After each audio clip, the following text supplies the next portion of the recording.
Hello, everyone, and welcome back to another episode here of The Damage Report with me, John Idarola. And boy, has a lot happened since yesterday's episode. We weren't wanting for stuff to talk about today. And we also have an awesome guest who's joining us once again, host of the Rashad Richey morning show. Rashad Richey, welcome back to The Damage Report. Thank you for having me, my friend. Always glad to have you here. It's been a little bit since we talked. Has it been a crazy time? Yep. And God only knows what the next 2 weeks are gonna bring, but we're glad to have you here. Glad to be here, man. Always a pleasure to be with you. And you just have one of the most remarkable viewing audiences on the planet. So I'm glad to be with them as well. Thank you, yeah. And thank you for all of you who are out in that audience right now, regardless of what platform it is. Thank you for joining us. We've got a lot of news that we're gonna be getting to, including reaction to what happened yesterday, the events over the night. We've got so much. Rats fleeing the sinking ship. That's gonna be fun. So please hit the like button and share the stream if you haven't already, so that people know we're live. And as we do the show, you can message us in a variety of different ways on Twitter and Twitch and YouTube and all of that, and we'll be responding as we go. Before we jump into it, I did want to remind you that we now sort of have TDR and TikTok. That's right. People have been asking, some of them, and it's now live. So you can go and search at The Damage Report on TikTok, and we'll be doing, cool things. I'm a cool young kid. I'm gonna be doing the cool young kid stuff. So dancing, whatever. Is there Twister? There's probably Twister, right? Because it's the kids. So I'm gonna be doing Twister on TikTok soon, so you can go search that. Anyway, it's ridiculous. Now with that, why don't we jump into the news? Still processing the events of yesterday, of course, which you're seeing beside us. Yesterday on the Young Turks, we did effectively the entire 2-hour show was exclusively about the incident in DC, the storming of the Capitol, the siege of DC, whatever you want to call it, the insane extremist violence that we're seeing there that left 4 people dead in the end. I've talked at length about my thoughts about what happened, but Rashad Richey, I wanted to get your reaction to what happened yesterday. Here's what went down yesterday.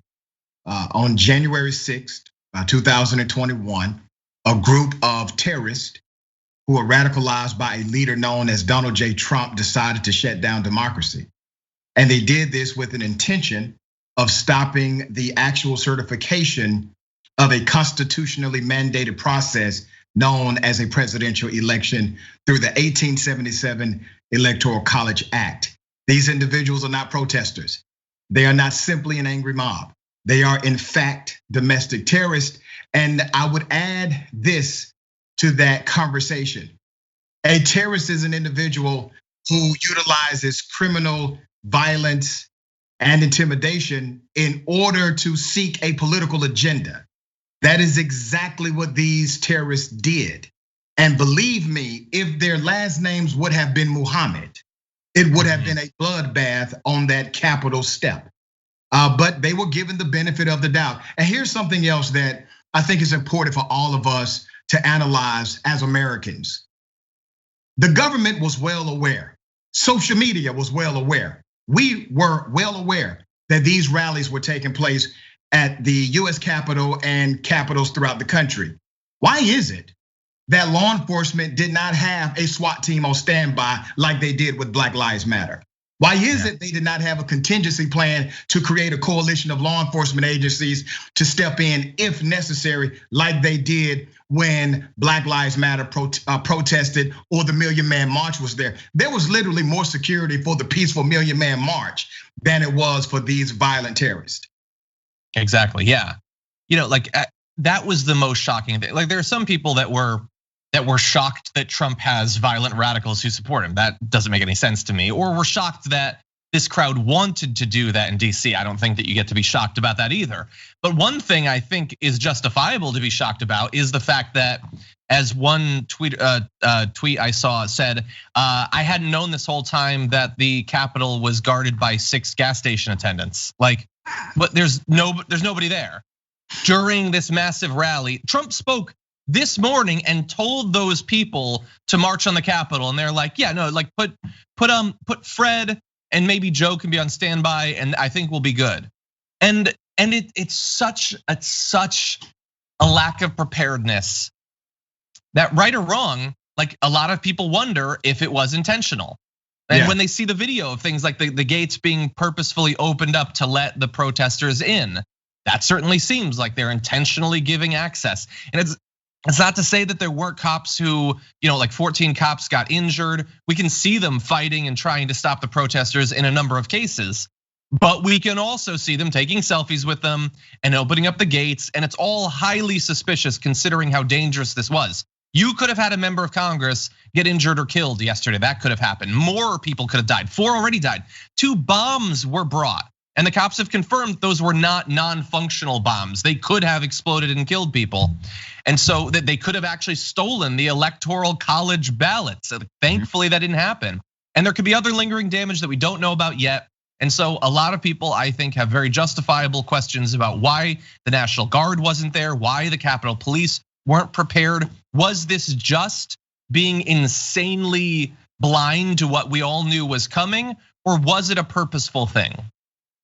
And it may be a combination of both. I definitely believe that there's this sense of, well, nothing's really going to go down like that, right? There is this agreement among executives in law enforcement that they did not need to prepare for something criminal or something violent.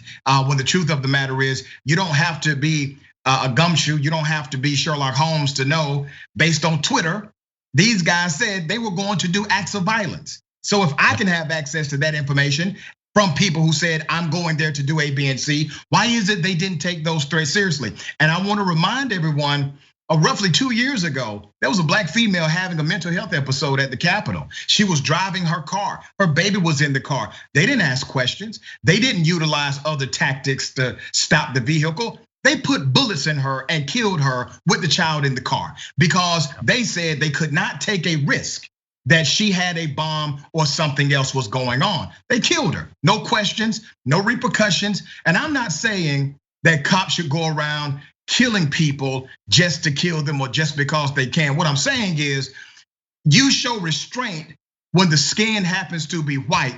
Show that restraint for my black and brown brothers and sisters also. Exactly, and with some of the video of the cops retreating up the stairs inside of the Capitol building and all of that, like people were incredibly suspicious of that. I personally think some of those, once they're in, it could be described as de-escalation tactics. But then we can acknowledge that, oh wait, so the cops do understand the concept of de-escalation. I have never seen that de-escalation tactic in my life. I talked about this on air. I have never seen a cop literally be armed with 3 people in front of him that don't seem to be armed, running away from them as they charge him, running up flights of stairs, telling them to stop, giving them commands, and you not even draw your weapon whatsoever. I have never seen that type of de-escalation tactic before. Yeah, and look, it's possible that cop, like that was one instance right there, was incredibly scared that were he to fire on a couple of the members of the crowd, the rest of the crowd could have swarmed him and killed him. It's possible that he could have been scared of that. These are insane, violent terrorists, obviously. Yeah. But if they know how to do this, how about we see that employed in other situations where it's not against a person holding a Confederate flag? Like, could you de-escalate against people who aren't wearing shirts with slogans about how not enough Jewish individuals were killed in the Holocaust? Or is it just anti-Semites and racists that get the de-escalation? Anyway, there was apparently 68 arrests I read this morning. I mean, they've arrested more at like violent vigils outside of the Capitol before, which again seems like you were intentionally not rounding up these people. And many of them were gleefully taking photos, posting live streams. We know some high profile right wingers, popular alt-right media figures that were in Speaker Pelosi's office taking photos. So we know who those people are. So now let's see if the cops do their job and track them down. I have a feeling they're probably not gonna do that. Well, there's a new sheriff in town. Once Joe Biden and Kamala Harris are sworn in and an attorney general is selected and approved, I really hope they take this seriously and they issue warrants for the arrest of those individuals. In the city of Atlanta, when we had our civil unrest, there were kids who broke into a mall. They called those kids thugs. Well, those aren't thugs. I'm from a hood myself. I'm from Glenwood Road. A thug is the person that'll rob you in broad daylight.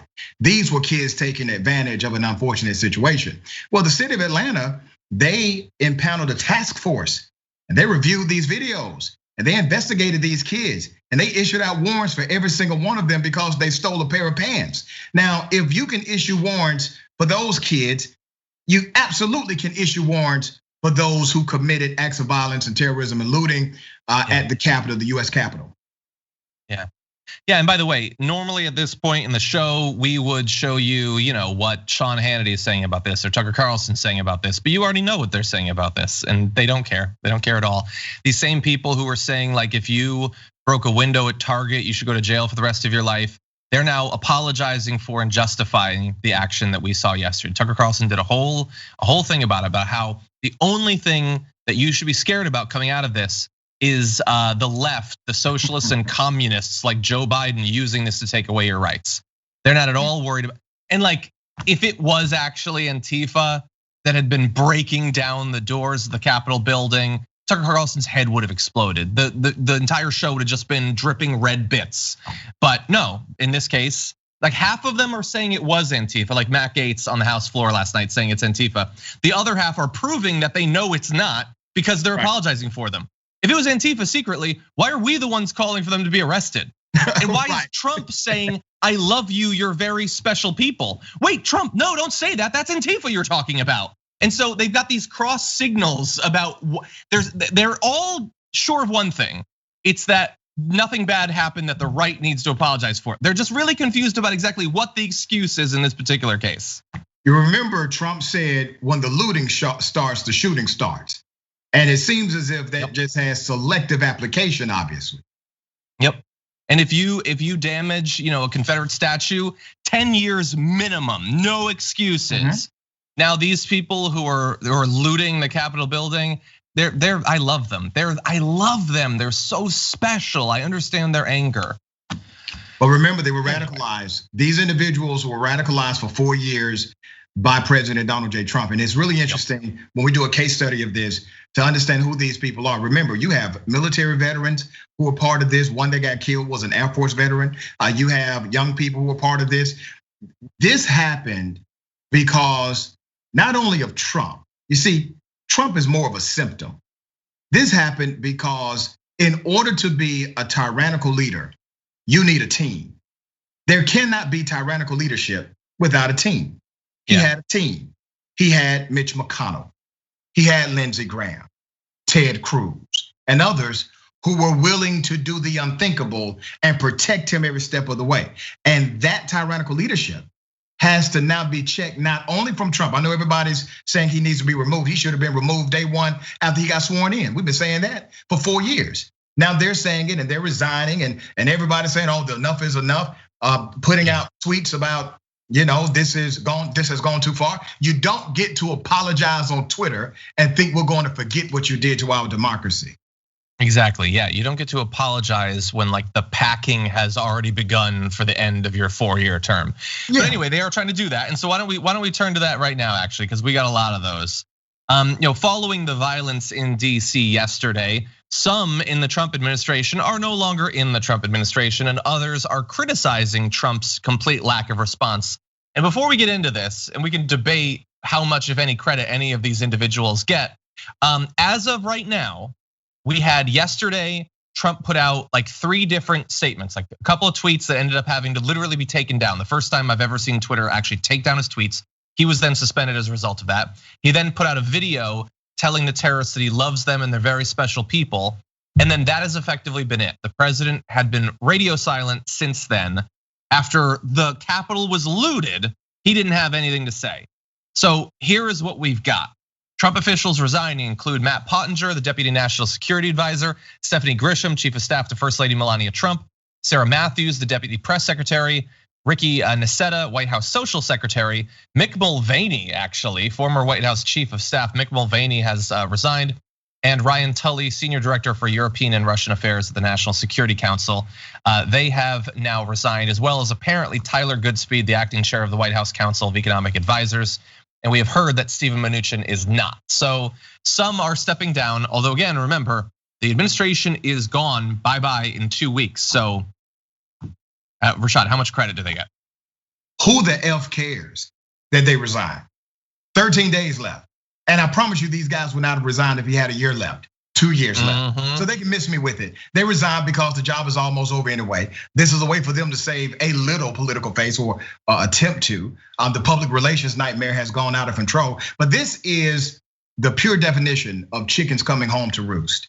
You sent these chickens out. We didn't send these chickens out, you did. And we've been telling you for years, these are the chickens you're sending out. And now they have come home to roost, and they're roosting on your front porch. I saw a tweet to the effect of, oh my God, the monster turned on its creator. Is there any precedent for this in film or TV? Or like, yeah, this is like, we're gonna get to some headlines and stuff. It's just, so much of this just feels in hindsight like, yeah, I guess this was exactly how it had to be. I guess this was the only way it could have been. Anyway, we do have other people leaving the Trump administration, although not resigning, interestingly. Chad Wolf, the acting Secretary of Homeland Security, put out this statement this morning. What transpired, and this is, by the way, this is a guy who has defended Trump a ton, defended his immigration policy and all that. He said, what transpired yesterday was tragic and sickening. While I have consistently condemned political violence on both sides of the aisle, we now see some supporters of the president using violence as a means to achieve political ends. This is unacceptable. These violent actions are unconscionable, and I implore the president and all elected officials to strongly condemn the violence that took place yesterday. I will remain in my position until the end of the administration to ensure the department's focus remains on the serious threats facing our country and an orderly transition to President-elect Biden's DHS team. So there, he is saying that these are Trump supporters, they're not Antifa, and Trump needs to condemn them. Well, Trump has responded to that call by withdrawing Chad Wolf's nomination to be the permanent Homeland Security Secretary. He had just been acting, and Trump responded to that by effectively removing him from his position. So he didn't say anything, but I feel like we got the message, Rashad. Yeah, absolutely. And this goes back to the reality of who Trump is, number one, and the reality of who we are as a country. Trump did not do this by himself. Yes, he has a wrecking ball leadership style. Yes, he's an extremist. Yes, he is in fact the radical. But he also had such significant support with a large demographic, a large population of Americans, he was able to get away with it. And there was a time when Republicans could have saved and salvaged the democracy. It's right now in shambles, and I will predict you're not gonna get a Republican president in our lifetime again. Just not gonna happen. That's my prediction today. They will obviously continue to fight and continue to be competitive. But you gotta watch out now for Trump coming back without being president. And the question is he more dangerous or less dangerous? I say more dangerous because he has zero restriction at that point in what he will say and what he's willing to endorse and promote. Yeah, I mean, look, hypothetically, he also has less protection from legal consequences. Correct. Except that he's an incredibly wealthy white man, so he has a lot of protections from legal consequences. Now, by the way, let's stop for 1 second. And like occasionally we're being swept down a river of politics. For a second, let's acknowledge the president's supporters tried to sack the Capitol. In response, one of his chosen defenders, his Secretary of Homeland Security, calls on him to denounce terrorism. He removed him from his position. That should be terrifying for one of several reasons. One is that he's almost certainly going to then replace this guy with someone who doesn't want him to denounce terrorism. And one might wonder, what's the point of replacing him? There's only 13 days left. I don't know. I hope that there's no point. I hope that he doesn't desperately need someone in that position to do something or anything, but we'll see. The other is that hypothetically, a lot of conversations going around DC right now about the invocation potentially of the 25th Amendment. Chad Wolf potentially could have, I don't know about if acting secretaries can vote because honestly, America's never gotten to this point before. But in theory, he could have been one of those votes to invoke the 25th Amendment. Trump got a pretty good signal of how he might vote from that message and has just removed someone who might be an emergency check on the president if he does something even crazier. We now don't have that. Chad Wolf is gonna be out apparently.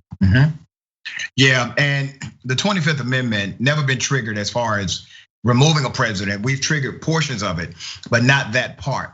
I think it is a viable option if we were talking about a year ago, 2 years ago, but the bureaucracy is just too deep. You literally have to get the vice president, the cabinet, 2/3 of the US Senate. If the president decides to object to it, it creates a whole nother bureaucracy after he objects to his own removal from the White House. I say this, and I told my listeners this on air today. Here's what needs to happen. If they're serious about this guy not doing something even more insane and volatile in the next 13 days, go ahead and impeach him, convict him, hold a one-day trial, remove him. The Constitution literally allows you to do this in one day if you get it together the right way. Yeah, and a lot of calling for it. Chuck Schumer this morning called for him to be removed from office. Representative Alexandria Ocasio-Cortez wants him removed from office. She also called for Josh Hawley and Ted Cruz to step down based on their continued support for this effort after the terror attack. So we'll see. We'll see. Yeah. What are corporations going to do? At this point, I'm going to start holding corporations responsible. If they make contributions to the Trump campaign, to the Trump PAC, if they make contributions to those who are Trump surrogates and Trump supporters, I'm coming for them in 2021. They are supporting this madness, and they are being, these individuals are being enabled by these same corporate entities. Yeah, and if they're supporting Ted Cruz and Gosar and all of those, they are paying to continue this undermining, this continued assault on democracy. Now, Rashad, let's play a quick little game. Scale of 1 to 10, how much do these people deserve credit based on what I'm gonna tell you about them? So Mitt Romney put out a statement. What happened today was an insurrection incited by the president of the United States. Mitt Romney, how much credit does he deserve?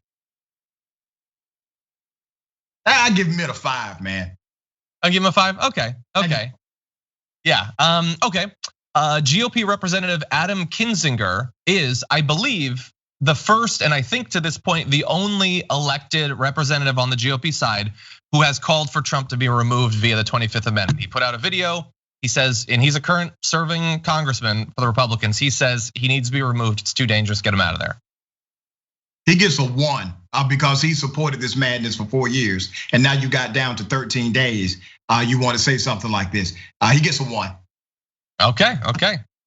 Kelly Loeffler said, when I arrived in, this is yesterday, this is late yesterday. When I arrived in Washington this morning, I fully intended to object to the certification of the electoral votes. However, the events that have transpired today have forced me to reconsider, and I cannot now in good conscience object. So Kelly Loeffler, who was just rejected by the voters of Georgia, is no longer supporting the effort, or was no longer supporting the effort to overturn the vote. Some people like Kathy McMorris Rodgers and Steve Daines also they were going to support stopping the vote, and they have switched as a result of what happened yesterday. How much credit does Kelly Loeffler and them get? Yeah, Loeffler gets a -10. And the reason she gets a -10 is because she literally incited the crowd before she went in and said that she was planning to object. She is was part of the speaking circuit for that same group. So yeah, she's a -10. Yeah, that last rally right before her election, she came out and her big applause line was, I'm going to support Ted Cruz and all of them with stopping the vote. That's right. Okay, well, you got the applause. And you know who was in that crowd? People who are ideologically indistinguishable from those who stormed the Capitol. Might have even been some of the same people, honestly. Maybe we'll find out. Anyway, one other individual, this is a former Attorney General William Barr said, orchestrating a mob to pressure Congress is inexcusable. The president's conduct yesterday was a betrayal of his office and supporters. So is William Barr a new resistance hero? He gets a 0. He's a goose egg. He's at 0. And the reason this guy gets a 0 from me is because he manipulated that office. He, from day one, from how he did the Mueller report to how he came out before the Mueller report was released and said, oh, it's just nothing here. There's no evidence. And it was all a lie. He acted as the personal attorney for Donald Trump and not the attorney general of these United States of America. He was involved in the Ukraine deal. I mean, this guy got his hands dirty with Donald Trump for a long time. So no, he gets no credit because he's figured out how to tweet something decent. I 100% agree. He tried to cover up the Ukraine thing. He tried to stop the whistleblower's account from coming out that set the whole thing in motion. And finally, one more. Leader of Facebook, Mark Zuckerberg, put out a statement today saying that they're going to be banning Trump indefinitely on the platform, at the very least until the inauguration, because of how dangerous he's become. They might reinstate him after that. It might be permanent, we don't know. But Mark Zuckerberg and Facebook, how much credit do they deserve? Let me tell you this, man. I got a homeboy named Dinky. Dinky was raised with me. Dinky put on Facebook one day in an argument, he said, I'm going to come see about you. He was in an argument with somebody. To this day, he's not allowed back on Facebook for that comment. Wow. Donald Trump has literally threatened to blow people up, to use bombs. He has incited violence intentionally. He has done it as a routine. So I get it, Mark. The guy has 13 days left. I would have given you a 2. You get a 1. I would have given you a 2 if you left out the part about the inauguration. Exactly. Yeah. Mark Zuckerberg. Like, first of all, I'm done with Mark Zuckerberg for the rest of my life. I don't care what he says or does. I don't care what reason. It's something self-serving because that's the only thing he can do. Now, Mark Zuckerberg. Now he's become too dangerous. Like, there is a case to be made that if in 2015 or early 2016, Facebook had actually cared at all about fake news and not like CNN fake, I mean, literal invented news to whip your mom and your grandpa into a fury to support Trump. If they had taken that seriously, Trump might not have been president in the first place. And they allowed him to lie in ads. It's been well documented. We had Jeff Luggum on so many times to talk about it. For years, he has been benefiting not just Donald Trump, but all of the grifters and right-wing media that have been propping up Donald Trump. They have been advantaging them and exempting them from the requirements every step of the way. And now, when we can see the light at the end of the tunnel, Mark Zuckerberg wants to be like, oh no, remember me as one of the good guys. Right. No, doesn't happen. Anyway, yeah, so altogether, all of the Republicans get like 8 out of 100. There you go, correct. That sounds about right, actually, right? Yeah, exactly. We need to talk about a relatively new show called the Republic, or UNFTR. As a Young Turks fan, you already know that the government, the media, and corporations are constantly peddling lies that serve the interests of the rich and powerful. But now there's a podcast dedicated to unraveling those lies, debunking the conventional wisdom. In each episode of the Republic, or UNFTR, the host delves into a different historical episode or topic that's generally misunderstood or purposely obfuscated by the so-called powers that be. Featuring in-depth research, razor-sharp commentary, and just the right amount of vulgarity, the UNFTR podcast takes a sledgehammer to what you thought you knew about some of the nation's most sacred historical cows. But don't just take my word for it. The New York Times described UNFTR as consistently compelling and educational, aiming to challenge conventional wisdom and upend the historical narratives that were taught in school. For as the great philosopher Yoda once put it, you must unlearn what you have learned.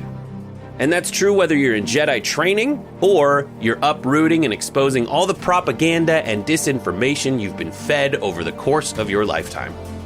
So search for UNFTR in your podcast app today and get ready to get informed, angered, and entertained all at the same time.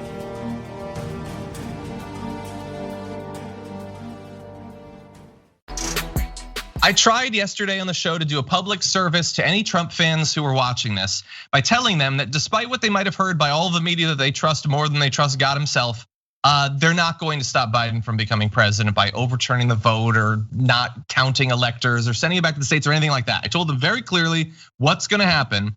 And there were a few bumps in the road, like the attempted sacking of the Capitol. But in the end, Congress confirms Biden's win, as we said, defying the mob attack. And by the way, look at this front page. That's a front page for the New York Times, defying mob attack incited by Trump. And again, it's one of those things where it's just like, yeah, I guess that front page was always going to come. Somebody finally beats him, hopefully, but there was a mob attack and Trump incited it. Anyway, Congress certified the election early Thursday, hours after loyalists urged on by President Trump stormed and occupied the Capitol. Congress rejected an attempt from Republicans to overturn the will of Pennsylvania voters early Thursday. So if you stopped paying attention after all the chaos in the Capitol, I understand yesterday was a lot. But for hour after hour, you had speeches being made, lies being told about those events and about voter fraud, and attempts by a number of senators and representatives to overturn things. In the end, I want you to remember people like Josh Hawley, Ted Cruz, Tommy Tuberville, Cindy Hyde-Smith, Roger Marshall, Cynthia Lummis, Rick Scott. These are all people that didn't just give speeches or whatever. They voted to stop the will of the people. Every single one of them knowing that there wasn't voter fraud. They all know that Trump got destroyed, but they don't care because they support him and their own ambitions more than they do democracy and the will of the people. Yep. And people that don't like your vote, why should we vote for them? They obviously don't like the process of democracy. They need to move on and get another job. But this should also really bring to the forefront how fragile democracy is. Mm-hmm. If Trump has done nothing else, he has taught all of us that democracy is fragile. And since we know it is fragile, let us be more careful about the leaders we choose, not just in the presidency, but the presidency and beyond. Remember, he had a team. That team helped him almost destroy democracy in this country. Exactly. Yeah, and let's also the win was certified in less than 2 weeks. Biden is going to be president. This is all a great improvement from the situation. And Trump's attempt to either get reelected or have the results be overturned are going to fail. So all of that is good. Yes. But Trump also got to be president for 4 years. And that team that Rashad was talking about, they delivered for him and for their donors and their buddies what they wanted. They got those trillions of dollars in tax cuts. They banned Muslims from a bunch of countries from entering. They've spent tens of billions of dollars on that border wall. They ground the US government response to the pandemic to a halt to benefit them, to not spend money on it that they didn't think was worth it because they were never at risk. Hundreds of thousands of people died. When Biden becomes president, we now have an opening. We have an opportunity for some good things to happen. But all those bad things happened. Those 3 Supreme Court justices, those dozens and dozens and dozens of federal judges, all of those results still remain. We have a lot of not just new work to do, but a lot of fixing the damage that's been done as well. Yeah, and I really hope Democrats will seize the opportunity quickly. For example, Raphael Warnock, right? Reverend Warnock and both John Ossoff won their US Senate races in the state of Georgia. I happen to be friends with both of them. I've known both of them for many, many years. Really? Great people, right? And they came on my show multiple times, and we've had drinks together when I was still a drinking man. We've had dinner together. These are good people. The reality of Reverend Raphael Warnock is this. He will only be in the US Senate for 2 years because he took over a special election due to the resignation of Senator Johnny Isakson. He got 2 years. In other words, the Democrats or the progressive agenda has 2 years before it becomes in jeopardy again. And Warnock is willing, he campaigned on the progressive platform. Ossoff is even more progressive than he is. There's an opportunity here, as you said, there's an opening here, but that opening will not be indefinite. Yeah, so look, this is this is the first big run for him, not the first for Ossoff. And both of them are obviously more progressive than a lot of current elected senators, obviously, but not necessarily on certain issues quite as strong as I would personally prefer. I don't know them personally. So do you think that now that they're in the position, and especially with Warnock knowing that he has to start campaigning for re-election in like 9 months? Yeah. Are they going to have a fire lit under them? Do you expect them to be really bold and really stake out a progressive position in the caucus? Well, I hope so. And let me tell you this, even though they're my friends, I've had to put my foot up their rear end a couple of times on my radio show. I'm courteous enough to let them know via text what I'm about to do. So myself and others who believe in an agenda of policy over personality, we will absolutely hold them accountable. And this is what has to happen. Now, you can't take the politic out of politicians. And I remind my college students of this all the time. We're looking for transformational leaders. If you find one, great. But just assume everybody's transactional. And you're looking for the benefit of the transaction. If you can deliver votes and support and promotion and endorsement and money, that's the transaction. That's how politics works. That's the oil inside of the engine of the political world. And if you can deliver these things, you can actually deliver an agenda. So instead of being just a thorn in their side and yelling that this needs to happen, I organize. The one thing that politicians are afraid of, they're not really afraid of a negative story. They're not really afraid of a scandal. They're afraid of you being organized. That's what they're afraid of. And inside of the Democratic Party and outside of the Democratic Party, the methodology is the same. Hold them accountable to a policy position, not a personality or them being a good guy. Yeah, no, it's a great point. And by the way, related to that, like there is a predisposition towards focusing on the bad news and dwelling on it, which I understand, and not appreciating enough when good things happen. That predilection had a bunch of gasoline thrown on it and a match thrown at it with the events of yesterday, because we had like 2.5 minutes to be like, hey, look at what just happened in Georgia. Right. 2 elections just went to the Democrats and they got control of the Senate after years of organizing the hard work required to turn Georgia maybe temporarily blue, maybe starting to be permanently blue, we'll see. So let's not gloss over it too fast. Like that's still a very good thing. And so it's got to have been so much work in Georgia with all the voter suppression that's been going on for literally centuries. Yeah, let me tell you how difficult it was, man. Literally, we were fighting false narratives every day. And these false narratives had all of this racial undertone about, they called the guy Radical Raphael Warnock. You know, they used to call Dr. King radical. That was really a terminology in the 60s used for black civil rights activists. And they would say radical, right? And no other explanation was needed. Well, that rhetoric continued. They tried to attack him personally. They went after Ossoff in a very similar way about him being too radical. So here's what we did, and some of this hasn't really been reported, but I want to share with your audience some unique factors that took place. In the state of Georgia, we coordinated in Black radio with all of our competitors. We have never done something like this before, and we're sworn enemies for the rest of the year. But during the election, we coordinated our efforts and we did Black Radio United for the Vote campaign. Every single one of us worked with each other to every day, not 1 day a week, not 2 days a week, 7 days a week. Every single day you listen to any urban radio station in Metro Atlanta, and we got a lot of them. You heard the messaging of get out to vote, make a plan to vote, vote early. Here's where you get your voting information from. We did that. We spent money on it. We made sure we had surrogates from the entertainment community, from the influencer community, from the intellectual scholar community in our Black urban culture.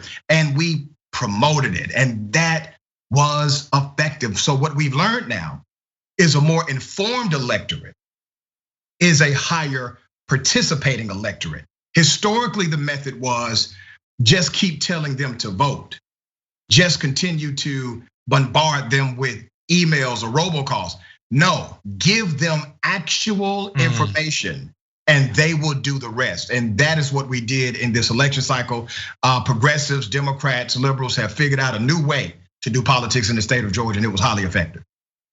Yeah, and those votes were still incredibly close. So imagine absent those efforts, we could have a very narrow, but in the end, it doesn't matter how narrow it is. Kelly Loeffler still in the Senate. So thank you for those efforts. Obviously, much appreciated. Our pleasure. So we were watching the incident in DC yesterday, and obviously appalled. I'm assuming there's a very good chance if you're watching this that you are as well. But it's important that you understand that not everybody around the country reacted the same way to the the insane, violent, people dying, bombs being planted, mob destroying those government buildings and trying to overthrow our government. 1 in 5 voters nationally, including almost half of Republicans, approved of yesterday's events. That literally killed people and could have killed far more. Almost half of Republicans are like, yes, that was good. Let's do that. Let's have more of that. Now, granted, almost half oppose it, so hooray. and the vast majority of the country opposes it since it was a terror attack on our capital. But like the closest we've come to the inciting incident of the Handmaid's Tale, half of the Republican Party says, yes, that was not a bad thing, that was a good thing. Maybe this explains the way Fox News is talking about it. They have to go talk to tens of millions of Americans who think that terror attack was great and they'd like to see more. Yeah, that's exactly what it is. And so you have these pundits and hosts who will cater to the demographic that believes in criminality, right? I say something often, man. If you have to sell yourself out for the sake of having a platform, you don't deserve the platform that you have. Yeah. And we have seen it happen routinely, especially with conservative hosts and politicians. They don't really believe what they're saying, but there's an audience for the story. And because there's an audience for the story, they will continue to say it. And once again, chicken's coming home to roost. And this is what's happening. I don't know when they will wake up and realize that leadership is not just about who you're able to excite, but true leadership is also about who you're willing to offend. And even on my program, I have said things that are contrary to the ideology of some of my listeners. I have some black militant listeners that listen to my show and call my show sometimes, and I have to stand against them. Now, I appreciate everyone listening to my show, but right is right and wrong is wrong, okay? And if you say something that I find to be personally, professionally, or even politically offensive, at my core, I would check you on it. I don't care how much you love me. I don't care how much you follow me. I don't care how much you think I'm the greatest thing on the radio. It doesn't matter to me. If I need that, I can't be a leader, period. Yeah. That's obviously a great position. That is a responsible position, but there's a lot of media that they're not having any of what you just said. Like they see how crazy people are and they think, first of all, I want those people to support me. I want them to watch me and give me their money. And if I can make them even crazier and make them even more devoted to me and convince them that I'm the only person they can trust, they'll do that. They are like, there is now an individual demonstrable profit incentive to personal radicalization. And and you do enough of that and you can get half of a political party to think that a terror attack is justifiable. Yeah, and Trump is going to monetize on these suckers, man. Watch. Trump is going to make money off these individuals after he's president. Yeah. Look, if he doesn't have the power, I'm okay with it. Take their money. I don't care. Yep. It's sad. It's sad. But then also, so we sort of gave a little bit of quasi credit to the 43% of Republicans who didn't support this terror attack. Only a quarter think that this is a threat to democracy. 2/3 say otherwise. I don't know, like you busted down the door to the Capitol and our political leaders, including of your party, had to flee for their safety. And that's not a threat to democracy. I don't know what would be at that point. And the irony is, John, the irony is the fact that they were literally counting votes. Right. This happened while they were literally engaged in a constitutionally mandated process of democracy. Yeah, although as I pointed out yesterday, like think about the synergy between the Republican base and the Republican politicians. That the Republican politicians had to flee because the Republican base came in to stop the vote from going through. But they had to flee as those Republican politicians were trying to stop the vote from coming through. Like those were different tactics, I suppose, but the end goal was exactly the same. It was the same. Trump gets to stay in office. Anyway, as we go forward, obviously we've talked about earlier, there's a lot of politicians who are now pushing for Trump to be removed from office. What do the people think? Well, 50 to 42% voters say it would be appropriate to remove him from office over the events at the Capitol, although that includes only 1 in 10 Republicans think that him calling for and then justifying this attack justifies him being taken out. So if you are wondering what could happen that would cause Republicans to turn on Trump, scratch terror attack that he supports off the list because that's not enough. Yeah, the list is endless, but Trump figured something out before we did. Remember when he was campaigning, he said he could commit murder, right? And his followers would not stop following him. Well, he knew that back then. We didn't really know that. He knew that. But now what he's done is he has created politicians who will basically do the same thing. If this guy committed murder in front of other people, they will still defend him. Yep. Yeah, and he said that he would shoot someone on 5th Avenue. Well, a woman was shot. He didn't shoot her, but Look, great tragedy that she was hurt. Wish that we could have gotten through all of this with nobody getting hurt whatsoever. We are learning more about her. We alluded to the fact that she is apparently an Air Force vet.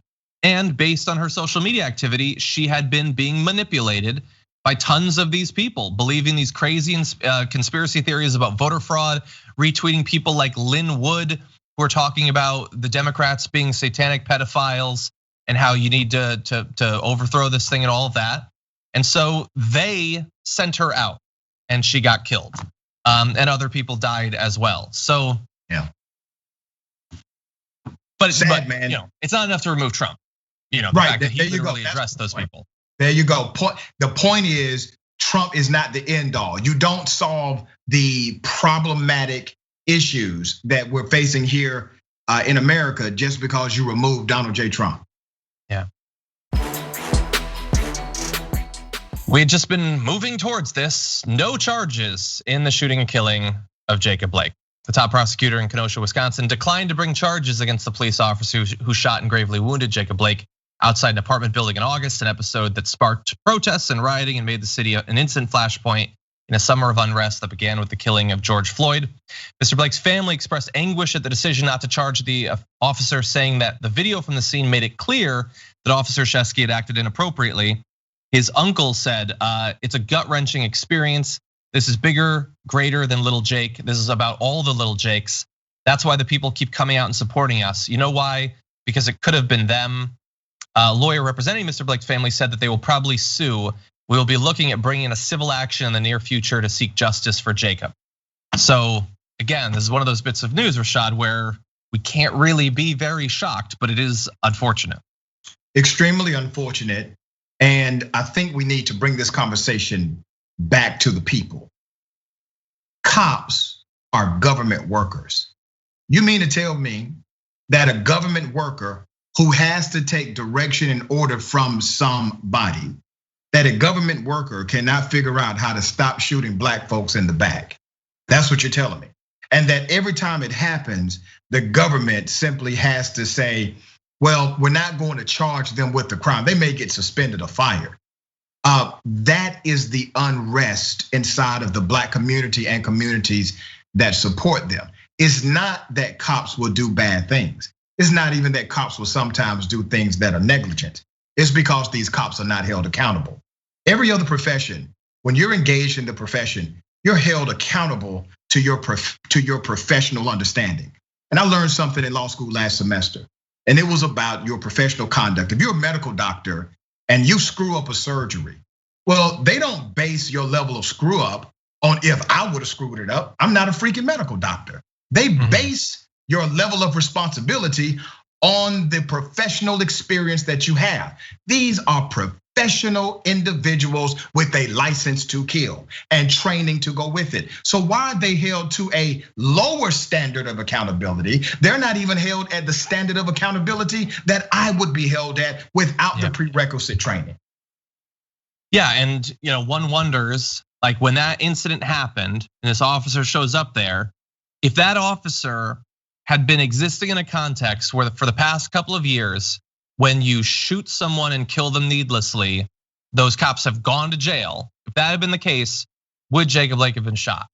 If the incentives were actually there to cause this cop to think twice before using deadly force. Of course, maybe this person would still be alive. Yeah, no, he would actually, this would not have happened this way. In the city of Atlanta, I was appointed to a task force to reimagine policing in the city of Atlanta. I made some recommendations, some of them got adopted. But one recommendation I made was that any police officer who shoots somebody, they need to take a lie detector test. And cops can be forced to actually take lie detector tests. That's something well established by departments all across the United States of America. In addition to that, they need to be drug tested immediately. They need to also undergo a psychological evaluation every 6 months to a year that they are on the job. The guy that got hired January 1 may not be the same guy December of that same year. We need to do some of these things just to vet and make sure we have the right people on the street. I'm not even talking about de-escalation training and everything else that still needs to happen, but these are some fundamental things we can do to make sure the community is safe. I think those are great ideas. And now there's just basically nothing. It's the most routine thing in the world that no, you shot and killed a person. You didn't have to. We saw the entire thing. It wasn't necessary, but you're gonna be fine.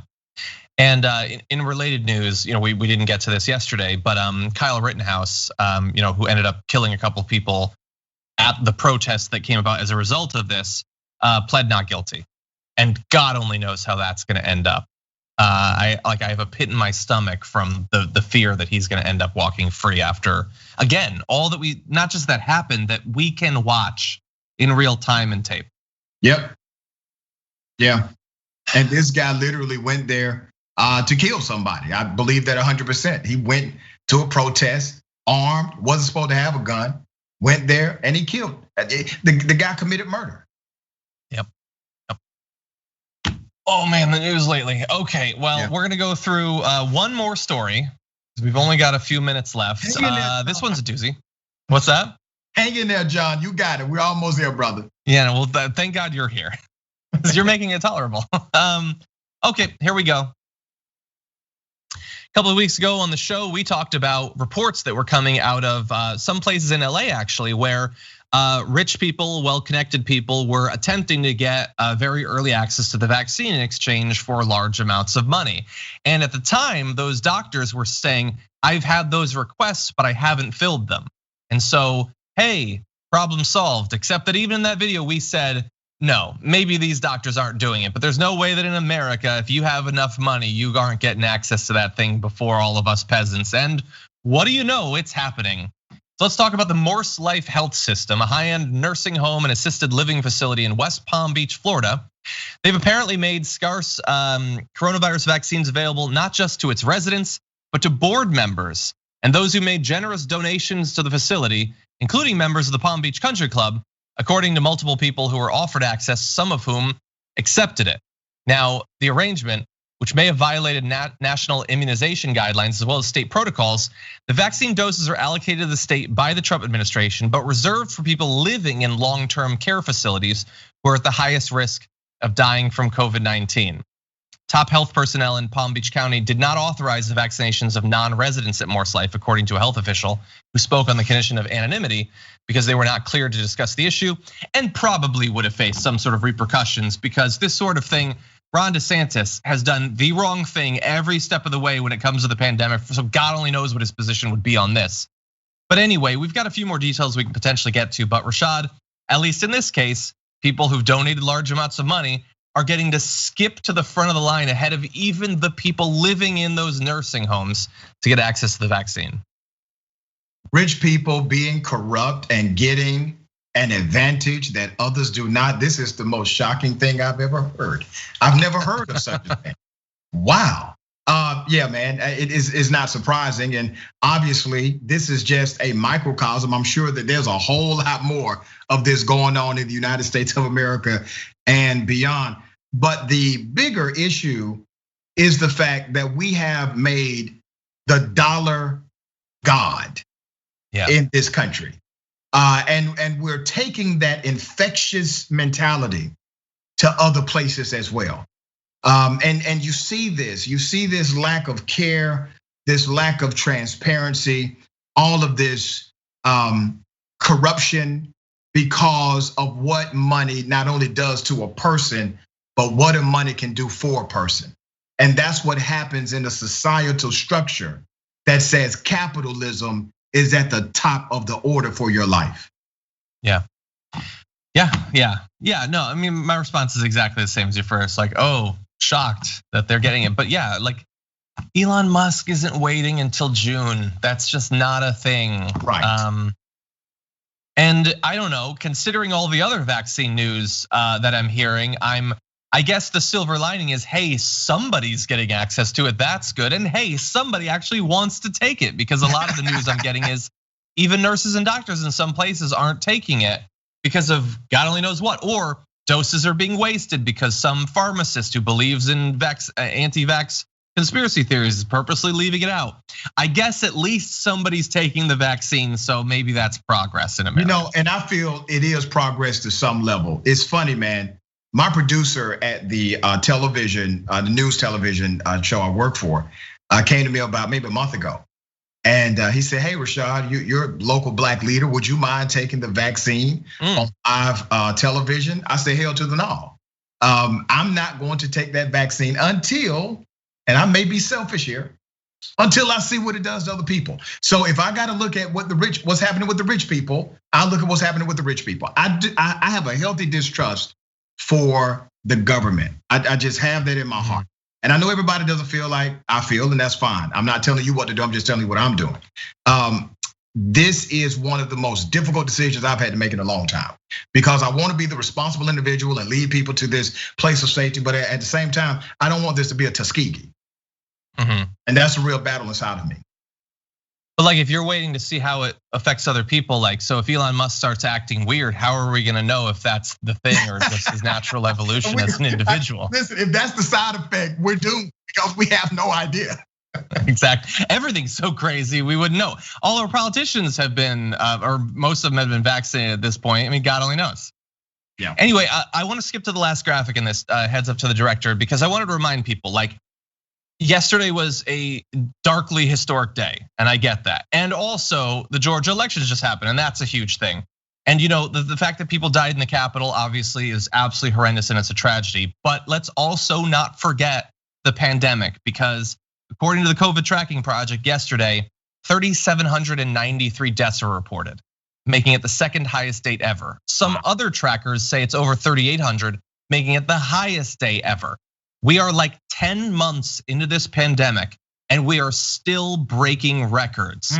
Far more than a 9/11 in one day. At this late date, this thing is not over. It is far from over. So please, with everything else going on, I get it. Don't let it stop you from taking this seriously, though, in terms of socially distancing, avoiding crowds, wearing masks, all those things. I know it sucks that you still have to do it. Like, I don't even remember what the inside of a gym looks like anymore. It's been a long time, but you do still have to do it, okay? To protect your life until, hopefully we get past this thing. Yeah, and I would echo that 100%. And I say this often to my brothers and sisters, especially those who like to go to church on Sunday. Church is who you are. The word church itself means ecclesia. It means called out people. And if you are a called out person, you are part of the church. The building is a place to congregate, and sometimes we're so fixated on getting an emotional high, we feel as if our world is destroyed because we can't go to a building on Sunday. I want you to be alive. Yeah. I tell my listeners this, I've echoed this, and I've had the great opportunity to preach at a lot of churches since COVID, and we do it via Zoom. We do it via virtual technology.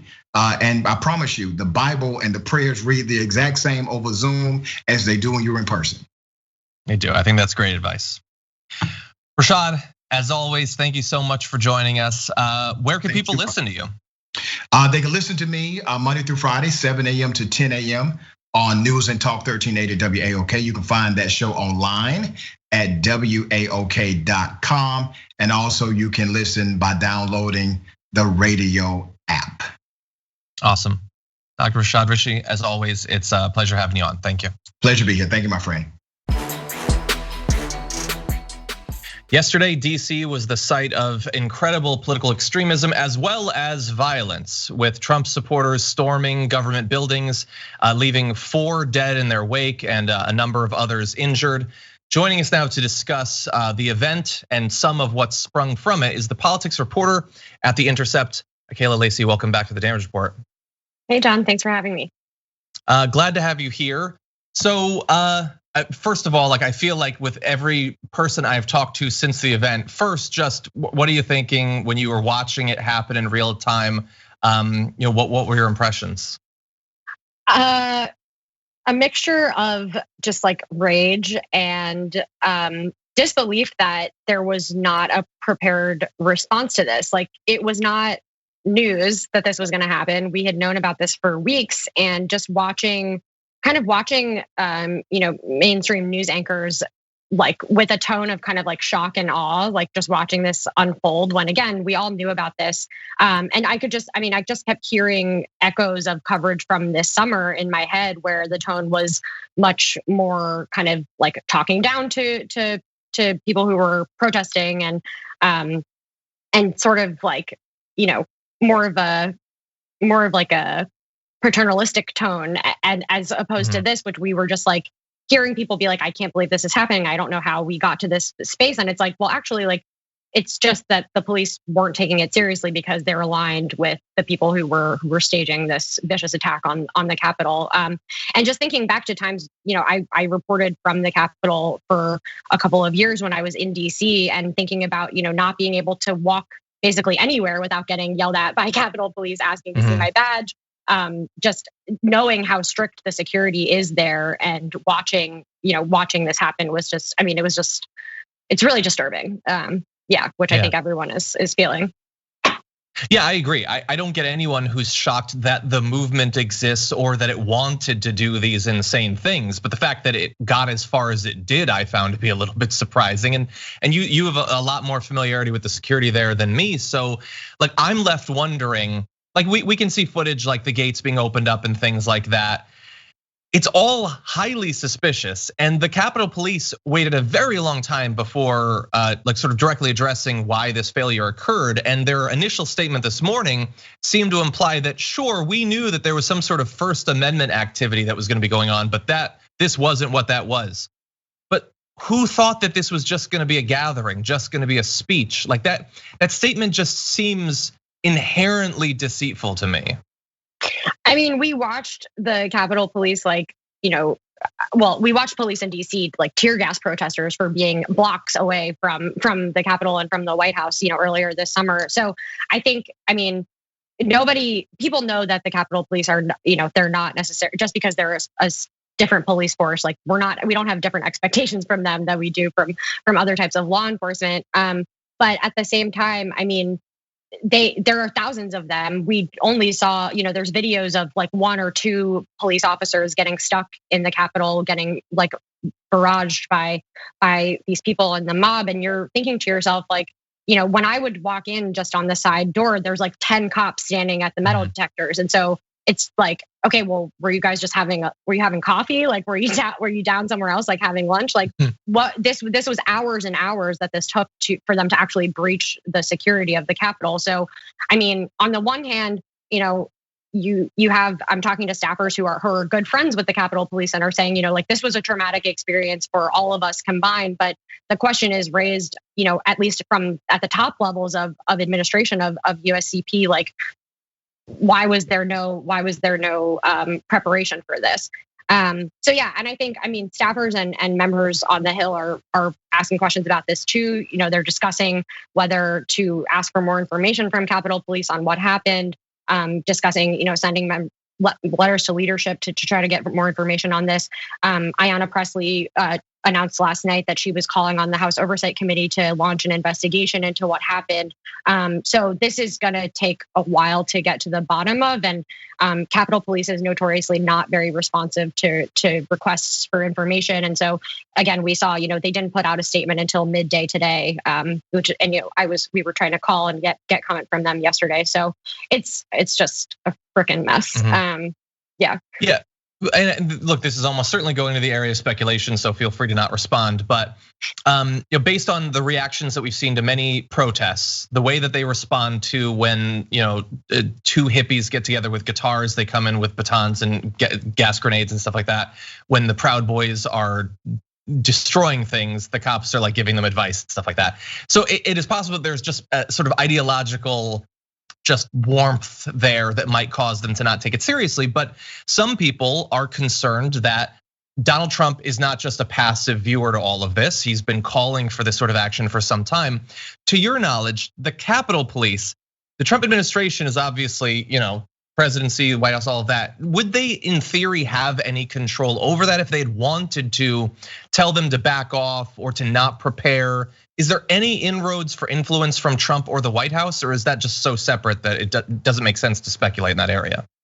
I think it's pretty separate. And honestly, Trump seemed very preoccupied with Mike Pence, basically telling him that he couldn't overturn the election results yesterday. He didn't really seem concerned about this at all. And so I would be very surprised if, Donald Trump is a very hands-off president. I don't see him, giving the directive from the top down to like tell Capitol Police to stand back on this. I think, and talking to staffers also, like it just, you mentioned that they're ideologically aligned. There's also the fact that like they were not, they were a largely white group of protesters. We know that police brutality can, police will be brutal against protesters no matter what the color of their skin was. But like the idea that they're going there to protest, or not to protest, but to rage, in favor of the president has a lot to do with, and I mean, we know that law enforcement is largely supportive of the president and in a lot of circles. And so I think that has a lot to do with it. And just, I mean, the human aspect of not, and this is talking to a staffer from this morning, but like that we give the benefit of the doubt to groups of people who look like this and who support these kind of ideas more than we do to people who are protesting, against police brutality, for example. So, I think it's human to want to try to find and even myself, I was like, this seems really shady. Like what happened? And like, I honestly, I don't, it remains to be seen what actually happened, but I think it's more of a simple explanation than we think it is, which is even more disturbing in some ways, right? Yeah. So, yeah, you're almost certainly right. And I try to assume that in all these cases, I don't know what I'm talking about and I proceed accordingly. That's why we bring on experts like you. So you had the lack of preparedness to stop them for instance, breaching the buildings, ransacking offices and things like that. Then you also had the fact that from what I have seen, at least according to Capitol Police this morning, they had arrested like 68 people. Which, look, I know that you've covered a lot of protests, both in and outside of DC. When they want to arrest a lot of people, they are capable of arresting a lot of people. And so you've said that there's now these efforts to get some oversight and find out what happened.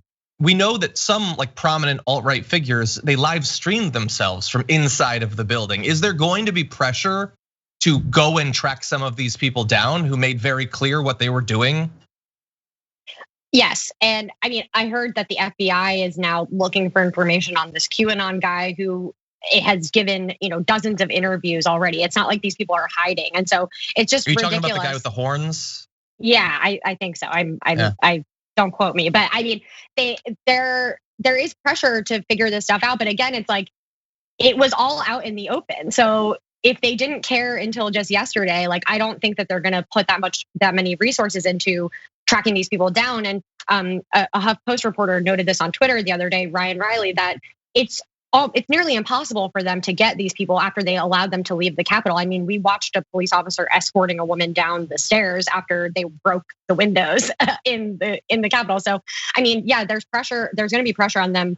I don't think that will cause any movement. And not to mention, there are like thousands of people still facing charges from misdemeanors to felonies from being at protests this summer for doing nothing, basically. And so I don't know that we can have a lot of faith in law enforcement to do their job in this case, obviously, given what we saw yesterday. But yeah, I mean, I was talking with my colleague the other day about how we watched like high schoolers get arrested for sitting peacefully in front of Nancy Pelosi's office a few years ago. And like they arrest Sunrise Movement protesters all the time in the Capitol. Like, yes, they do have the power to do this when they want to.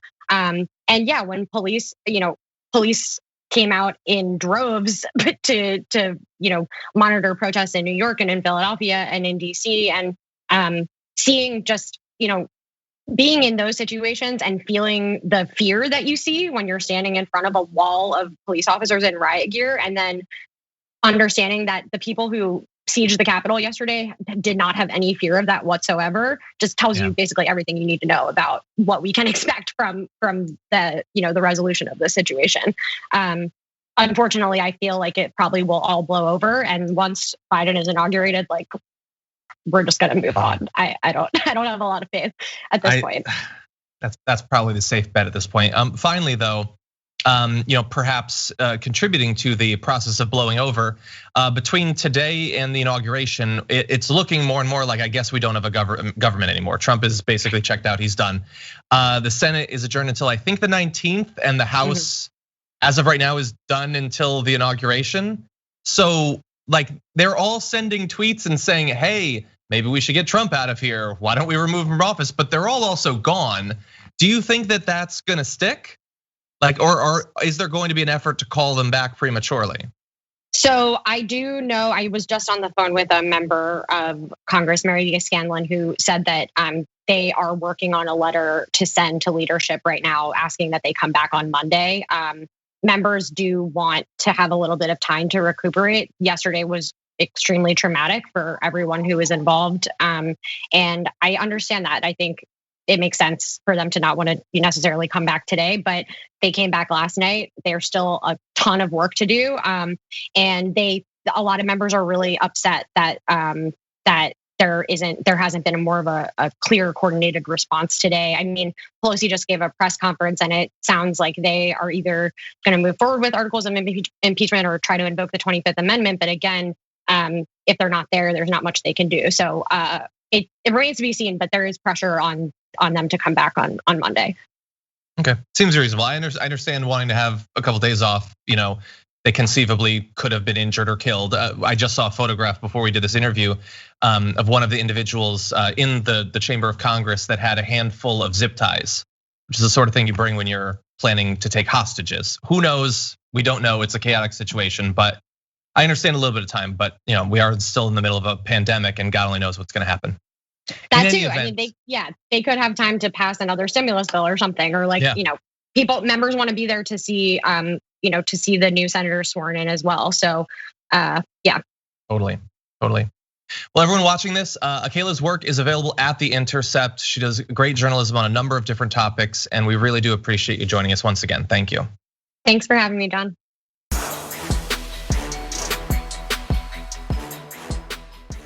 Thanks for listening to the full episode of The Damage Report. Support our work, listen ad-free, access members-only bonus content, and more by subscribing to Apple Podcasts at apple.co/TYT. I'm your host, John Adarola. I'll see you soon.